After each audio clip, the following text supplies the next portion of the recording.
What is up, guys? It's your boy Rick Kakis, and today we've got some brand spanking new Destiny 2 news, courtesy of the Bungie weekly update that has just gone live, revealing official information. And today, it's an absolutely massive one, with Bungie completely outlining their plans to overhaul PvP. And so, let's get started. But just before we do, this video is sponsored by Raid Shadow Legends. In fact, guys, I've logged on now for 143 days in a row, and I'm just getting started. Wait, actually? Yup! And guys, you can download it yourself with links in the description or the QR code for mobile or PC. Now, one of my favorite parts about this game is the massive amount of champions with over 600. There's so many different strategies to overcome all the different content and bosses in the game, and how you often get these champions is with shards. Well, Raid sent me a few, so let's crack them open. Oh, second cold heart. Hey, you're set up for Spider now. Yo, Renegade, and a cold heart. Renegade! I freaking need Renegade! That's right, we're getting hyped up for just a rare, and Renegade is known for this skill right here that decreases the cooldown of your allies' skills, so you can spam their incredibly powerful abilities way more often. Umbra Enchantress is sick too. Is she? Yes, she is. She has this skill here that provokes the enemy team, forcing them to attack her, and then gives herself unkillable. But there's always so much going on in Raid. They just added the new Sylvan Watchers faction. There's a new Forge Pass with sick new armor and incredible Prime Gaming rewards. And right now is a great time to start playing. If you use my link or my QR code, you get a free starter pack valued at $30, which includes the epic champ Vergis. This guy is nuts. I'm so jealous all of you guys get to start with him, and these rewards are waiting in your inbox, but only for the next 30 days. So guys, what are you waiting for? Try the game out, click those links. Alright, now, as for what's going on this week in Destiny 2, really not much. However, it is Transgender Awareness Week, and here is the emblem and the code to get said emblem that Bungie has released for that. But moving on from there to the new information within the TWAB, first of all, guys, starting next week, we have a new community event called Improving the Eliksni Quarter. So here's what's going on.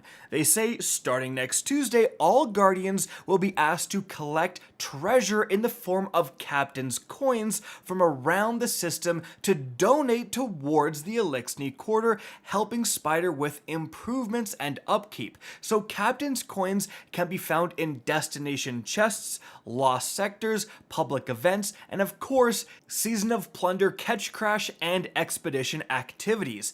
You can also find Captain coins in the King's Fall raid, Dares of Eternity, Strikes, Crucible, and Gambit. They then say each Guardian will have their own personal donations reward track with an emblem, upgrade materials, and a new swashbuckling ghost shell. The community as a whole will pool their treasure together to help Misrax and Spider improve the Eliksni Quarter, receiving global community earned rewards and special Eliksni thank you gifts along the way. Guardians may even find a deep sight weapon or two to help with completing their crafting collection. The community event only lasts for 2 weeks, so tell your friends, assemble a fire team, and track down that treasure. So, it's been a while since we've had an event like this. What do you guys think? Are you looking forward to it? Are you gonna skip it? Does it depend on the rewards? Let me know in that comment section. But moving on from there, guys, we have some big changes for the Season of Plunder seal triumphs. As you can see right here, like the ruffians were 50, they're now down to 10 that you need and stuff like that, so definitely take a look at those. But moving on from there, guys, Bungie talks about the Crucible and the future. Big information here. First of all, Bungie outlines their player experience goals for the different playlists. So like for casual, they compare it to pickup games at the gym, Iron Banner, expedition play at a block party, Trials of Osiris, high stakes pro-am tournaments, ranked play, local recreational leagues, and private match is game night with friends. What do you guys think? But moving on from there, with those goals in mind, let's talk about the Season 19 playlist updates. So starting next season, the Crucible screen will have the following options. You have Quick Play 6v6. This is now a playlist of both Clash and Control, so it's combined into one, and it uses loose skill-based matchmaking, which we have tuned during Season 18. Then there's the weekly rotator 6v6 / free-for-all, so rotates weekly between Momentum Control, Mayhem, Team Scorch, Rift, and Rumble. Use purely connection-based matchmaking. Then for the competitive division, so Freelance 3v3, this is now a playlist randomly picking Survival, Rift, and Showdown. These modes showcase a variety of playstyles designed to show how good you really are. Uses a new skill-based matchmaking setting built using concepts we developed for loose SBMM tuning, but tightened to match you more closely against opponents of your skill. Then we have Crucible Labs. So during Season 19, Labs is showcasing 3v3 Rift with asymmetrical maps. And then Labs has stacking plus 25% reputation booster, and Crucible Labs uses connection-based matchmaking. And then Private Match, pretty much normal.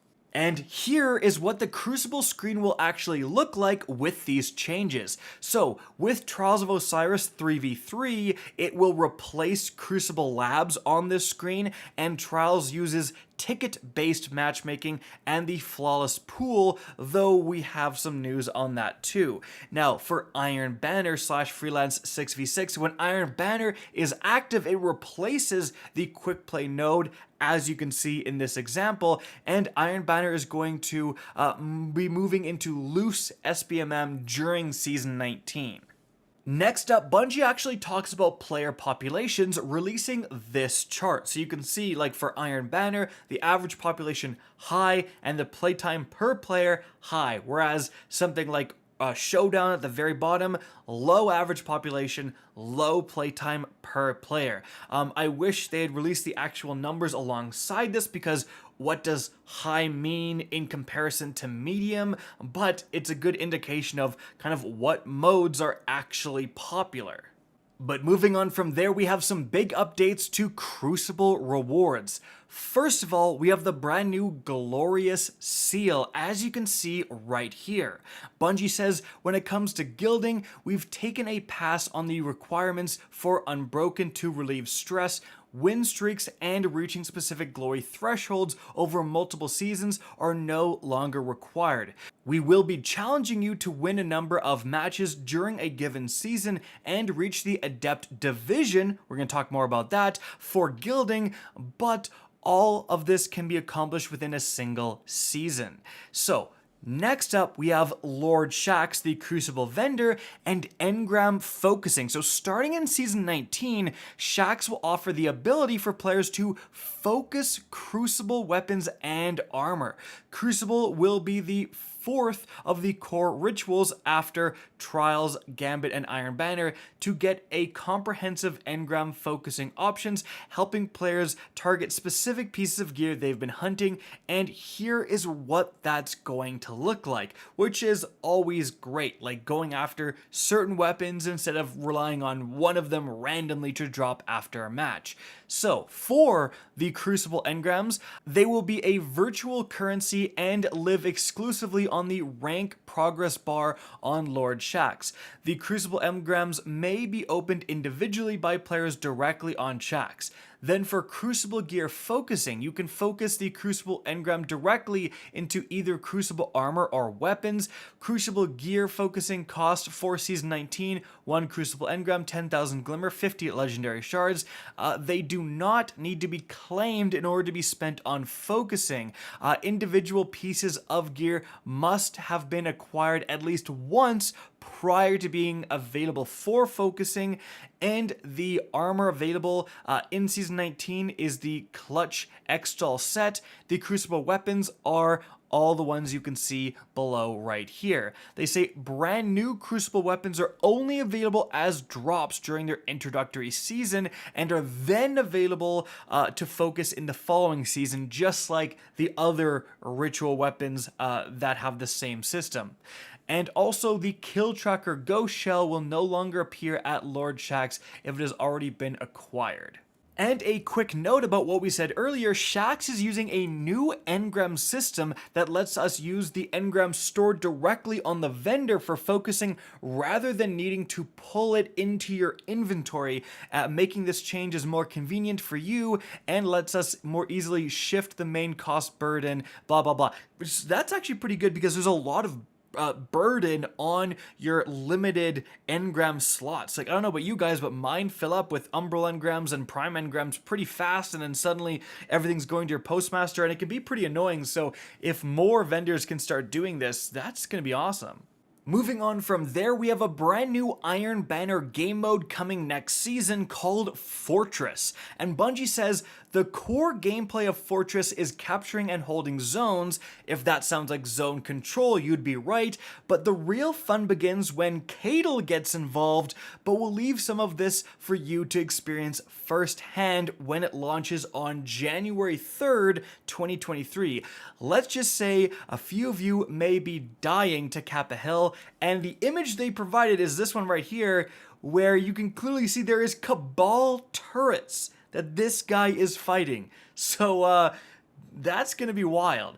Moving on from there, guys, for Iron Banner rewards, in Season 19, players can expect to earn a few returning Iron Banner weapons not seen since the early days of Destiny 2. If auto rifles or slug shotguns are your thing, Saladin has something special for you. Updated with some fresh roles and a new Iron Banner origin trait, we're looking forward to seeing the roles you chase. And in the picture right here, we see the Guardian using what appears to be the Ganora's Axe legendary arc energy slug shotgun. It was originally introduced in the Osiris DLC, and then it was reintroduced in Season of Opulence, and now it's being reintroduced again with, again, different roles, origin traits, all of that stuff. Moving on from there, Bungie talks about new matchmaking techniques, fire team based matchmaking. They say starting in the first week of Season 19, we will be testing a new quick play matchmaking parameter that should excite many of you. Fire team based matchmaking. At a high concept, SBMM means that your fire team's makeup should match your opponent's. If you join a matchmaking queue as a full team of 6, you should generally match against another full team. Depending on how long you wait in matchmaking, it might start a match against a fire team of 5 plus to solo. If you wait longer, you might start against a fire team of 4 plus a duo. And if you're a smaller fire team, you might match a larger fire team against 2 fire teams of similar sizes. So it's trying to match based on what your fire team is going in as, which, you know, people have definitely been complaining about. Hey, I'm a solo. Why am I always put against 6-man squads? Absolutely, that is annoying. The problem is that Destiny has some of the longest matchmaking times out of any FPS out there, and so this may just kind of add to that problem. But Destiny players are already used to it. Maybe they just don't care. Next up, Bungie talks about improving connection on the high end. Essentially, with skill-based matchmaking, if you're a high-skill player, it matches you with other people in your skill range across the globe, and your connection is terrible, so they're doing things to address this. Especially when you have times like right now where basically no one is playing the game, skill-based matchmaking gets more and more frustrating because it doesn't have a large enough population to draw from, and then everyone's connections suffer. Next up, we have quitter suspension. So during Season 18's rollout of SBMM, we applied a competitive quitter penalty to the quick play playlist to help ensure that skills brackets were getting fair and complete matches. aka whoever made the disjunction map got really upset and wanted to do that. Anyways, here's what's going on next season. So they've lowered the amount of suspension time handed out for serial quitting in the quick play playlist, added the amount of time remaining to all suspension messages, and made the message trigger when you are clicking the node. If you want to know how much time you have left before you can play again, the information is now available as we continue to roll out of the new matchmaking techniques, fire-based matchmaking, and dynamic skill ranges. Then we will be reevaluating the need for a quitter penalty in quick play at all. And then, guys, Bungie talks about Trials of Osiris. They say while Season 19 has much of its focus on general Crucible playlist matchmaking and the introduction of the competitive division, which we're just about to get to, there's some planned upkeep for Trials of Osiris. For starters, we're following the tradition with 2 new weapon rewards for players to hunt for. Whether you're hungry for a base model or the Fabled Adept variant, we have a new machine gun and a 140 hand cannon up for grabs. And some other interesting things, they're looking to add fireteam based matchmaking to Trials in the future that would potentially negate the need for a freelance node. And also they say, while we don't have changes to the flawless pool for Season 19, we are working on a new paradigm that removes the flawless pool but still provides protection for players working on Trials reputation rewards. Expect more information on that later in Season 19. And also for the Lightfall maps, they say the past year we saw the return of Eternity and Vostok, as well as Cathedral of Dusk and Disjunction. They say much of our focus for this year of map content was to bring players some larger spaces, lanes for sniping, and a bit of pulse rifles, scouts, and other ranged options. But for the upcoming year, we're going to be bringing back 2 of the maps from earlier in Destiny 2, and we've started production on a brand new map, which we expect to be released in the year of Lightfall. And then, guys, some big news. The competitive division. Essentially, comp has been completely overhauled. Here's what's going on. So the goals for the competitive division are all players can find a variety of balanced matches and feel competitive. A player's PvP division is a core part of their Guardian identity.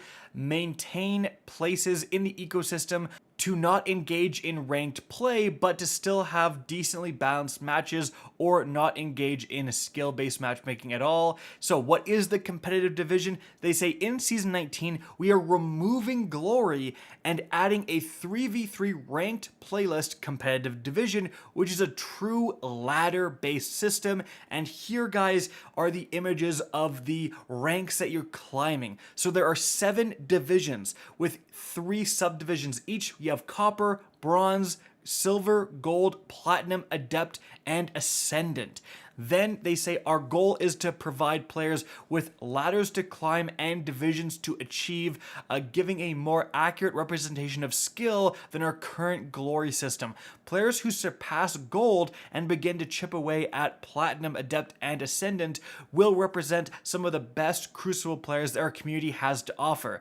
And how you climb the ladder, they say this is a higher level explanation of how things work. We'll be releasing a help article closer to launch that's more in depth. So at the start of a season, you'll be placed in a placement series, during which you will not gain any division rating for the first 7 games. After the 7th game, you complete the placement series and are placed into a division based off skill. So for the first season, the highest you can be placed in is Gold 3. In future seasons, you'll be placed closer to your competitive division. As you continue to compete in the competitive division, your division rating is adjusted based on 4 major factors. So the match outcome, so is it a W or an L? The division inflation/deflation, how far above or below your division is compared to your skill, the match performance, how well you did, and the player to lobby skill delta, how your skill compares to everyone else's skill in your particular match. And then as you earn and lose division rating, if you gain enough rating to move up between subdivisions like gold 2 to gold 1, you automatically enter the next subdivision. Same goes for going down subdivisions. If you gain enough rating to move up a division, so from gold 1 to platinum 3, you enter a promotion series where you must win 2 out of 3 games to be promoted to the next division. Similarly, if you lose enough rating to go down a division from gold 3 to silver 1, you enter a regulation series where you must win 2 out of 3 games to remain in your current division. They also say upon reaching gold or higher, your division rating is subject to decay on a weekly basis, so you'll lose rating if you haven't played enough matches recently. I never like that, but we'll see how it works out. Now, as for the rewards for this, what sounds to be a very intense mode, they say since competitive division is aimed at drawing a close link between skill and division, we don't see division as something you really need to grind for rewards. Mainly, it's for the clout, which a lot of PvP players are already in it for, let's be honest. But your current division gives you a multiplier on all Crucible ranks, the reputation earned in Destiny, letting you earn more Crucible engrams, reset, and extra perks on weapons much faster, and you can see the bonuses right there. Also, they say, so even if you aren't great at PvP, jumping into a competitive division and earning or keeping your rank will still help you earn Crucible rewards faster. They've also moved the unique glory playlist rewards, so the Mod and Multitool Catalyst is now a rare drop on any win of the Crucible, and one of the best rewards you can get from the competitive division is right in the name. Your competitive division, which you have earned through the season, lets you know where you actually sit in the hierarchy of players better than KDA, win percentage, etc. However, every thorn has a rose. They say for our weekly participation rewards mentioned above, we are bringing back an old favorite. That's right, the Rose hand cannon is back for the competitive division. It was originally like a quest reward that you would get when you were trying to earn the Lumina exotic hand cannon, but it's always been a very good weapon, and they say it returns with random rolls and an updated perk pool. And it's a hybrid. It fires like a 140, but allows you to move like a 150 and has stats that blend the two. And yeah, that sounds pretty exciting. Its perk list is built from popular consistency perks designed to highlight 3v3 play, and it gets random rolled grips instead of an origin trait. And how you earn it is when you complete your competitive division intro quest once per character, you will get a drop with the perk section Rose originally had, and then after the quest, you'll have a character-based weekly competitive division challenge to earn another role. So it's relatively easy to get, but at least there is one tangible reward like built in to this competitive division. They also say there's going to be future rewards and updates. They say in seasons post Lightfall, they're going to add cosmetic rewards for the competitive division, and they're still working out the details when you can start earning them and how you can start earning them, but that's cool as well. So, whew, there you have it, guys, and wow, some pretty darn big changes. Overhauling how the Crucible nodes are going to work, matchmaking changes, the competitive division is really, really interesting. Definitely those sweaty PvP players, which are some of the most dedicated Destiny players out there, have been neglected for the longest time, and now you could potentially have something that would really, really pique their interest, because, the old school Halo ladder rank system, man, that was just the be-all and end-all, and players spent so many times just making a number go up, so definitely this could be something really good, but we're gonna have to wait and see. What do you guys think? Let me know in the comment section. Guys, that is it for the video. Hope you enjoyed and found this informative. If you did, please remember to help me out by simply rating and especially sharing this video. If you guys want to see more Destiny 2 content similar to this, don't be afraid to slap that subscribe button. If you want to get in touch with me and keep up to date with the latest channel activity, the best way is to follow me on Twitter at RickCacus. That is linked in the description down below. Again, I hope you enjoyed the video, and as always, have a good day.